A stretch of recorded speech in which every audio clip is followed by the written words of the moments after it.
Hey everybody, it's Luke over at Galaxy Tech Review, and today I've got a product from Jellycomb. This is their Bluetooth 3.0 96 key keyboard that you can use for iOS, Android, and PC, also Mac as well. This guy you can pick up on Amazon for $35.99 at the time of this video. I will leave a link in the description where you can check that out.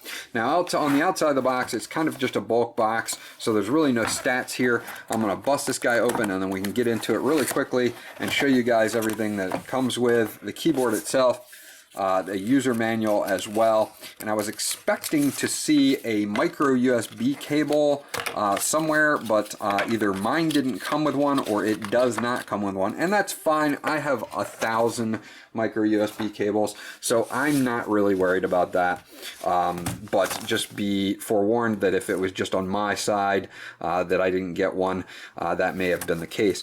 Now here's the user manual. It's just kind of like a one-page user manual. Goes over a bunch of different things. Windows 8 connection instructions. We did test this on Windows 10 and it works as well. iOS connection instructions. You've got the tech specs here, which we'll go over really quickly. I will leave these up for just a second so that if you want to pause this, you can and then read them back on your own. But we'll go over some of them here. The keyboard size is 370 by 164.5 by 22.3 millimeters. The touchpad size is 71.7 by 38.9 millimeters. The working distance is that 10 meters or 33 feet. The keyboard itself weighs 600 grams. It has a layout of 96 keys. It does go to sleep automatically if you don't touch any keys in 10 minutes, and then you can just hit any key to wake it back up. It does have a built-in 180 mAh rechargeable battery that is recharged on the side here by your micro USB, which is actually pretty cool. Again, I'm not quite sure why they didn't include a micro USB cable with it, but that's okay.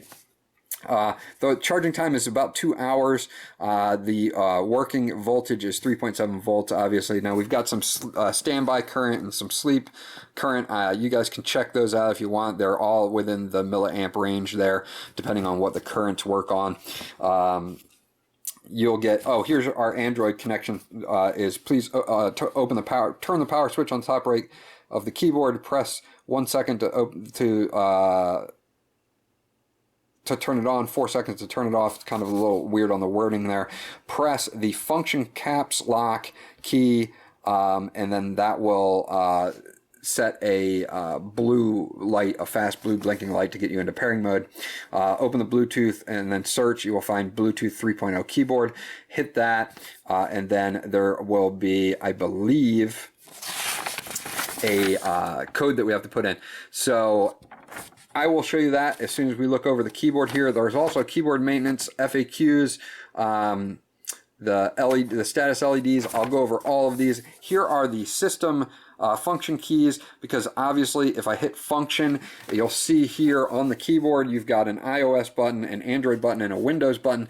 So all of your key layouts that are in blue here are going to do something different depending on what you have your layout set to. So if I set mine to Android, you know, these will do different things than if I have them set to Windows. So you've got all of that, and you can change that by hitting the function button. Again, on your caps lock is your Bluetooth, so you can hit function caps lock and it will put you into a pairing mode. Now the reason that I really like this keyboard is not just because it's got a tray here to hold your device, which is great, no problems. We can get our device in there. We can use it in landscape if we want to, you know, or portrait, and that's great. But they actually include they make it a little bit longer than some of those other keyboards, and they give you a number pad. They give you a touch pad, which is, albeit small, definitely responsive and definitely works, especially on Android because it has built-in mouse support.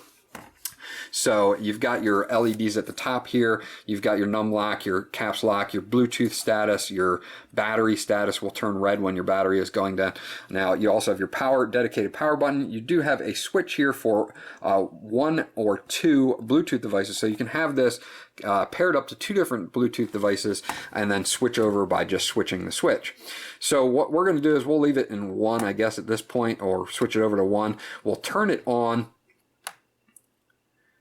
And what's going to happen is I'm going to get a red light as it's booting up, and then I'm going to get a blinking light here, which means it's in pairing mode. It basically knows that nothing is paired to it. If you do need to set it in pairing mode, you can hit function and the Bluetooth key to get it out of that pairing mode. Now you can see the light is out, so I'm going to hit it again and get back into that pairing mode.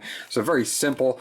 It's a very simple process to do on our Android phone. I have a Galaxy Note Edge here. I'm just going to go down to Bluetooth, and I'm going to scan for this guy, and it should come up. It comes up, it doesn't give me a Bluetooth keyboard yet, but it has come up already as a keyboard, as you can see. So I'm just going to click on it real quick, and it changes over to Bluetooth keyboard. Now here's what you have to do when you first pair it to a device. You don't have to do it after that. It'll say enter a randomly generated number on the keyboard and to pair, and then tap enter. So ours is 758-300, so we're going to hit 758-300 and hit enter. And now it will pair, and you only have to do that again for the first time that you pair with a device, and then it's going to be set up for you.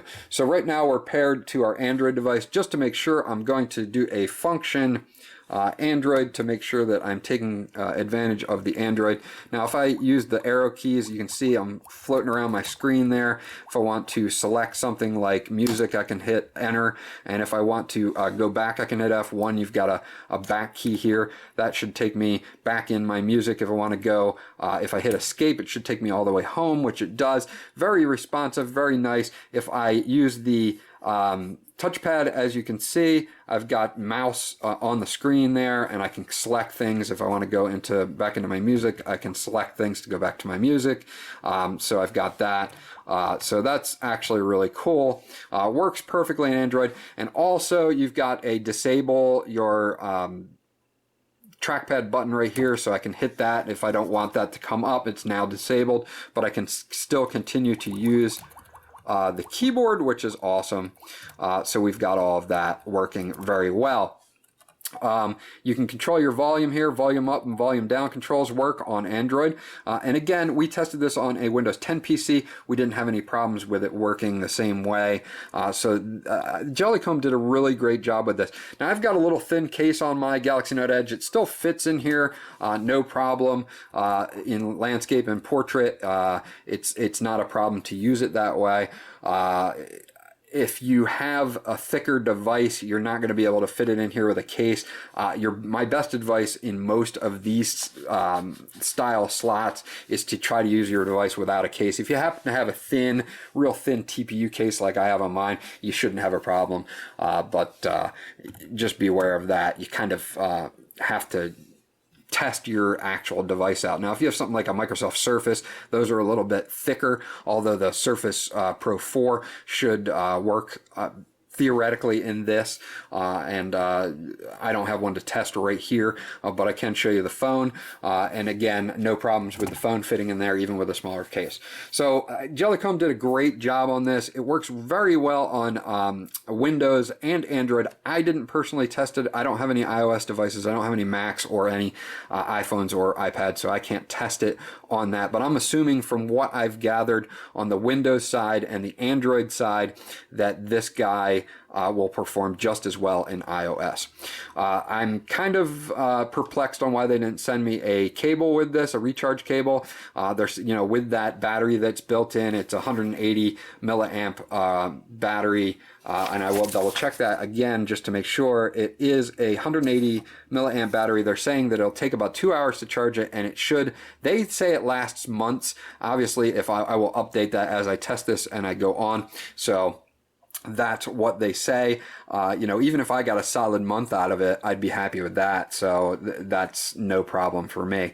Overall, the construction on this guy is really good as well. The keys are very nicely spaced, because they give you the extra room. So it's very nice to type on. It also doesn't have that much keyboard flex. There's a little tiny bit of flex in the keyboard in the very middle. The sides don't really produce it, but in the very middle you get a tiny bit, not bad. The tray is nice, and the trackpad, although it is small, it is very responsive and very nice as well. So I had no problems with the trackpad working and getting it to do what I needed it to do. The construction on this, again, is all plastic, but no seams out of place and very durable. On the bottom, you get 6 of these nice little feet to hold it in place on your desk. And again, there's not too much bad I can say until I get through some battery testing on this device from Jellycomb. They did a great job with this. The distance is that 30 feet. I walked to the other end of the room and I'll still be able to type on my Windows 10 PC.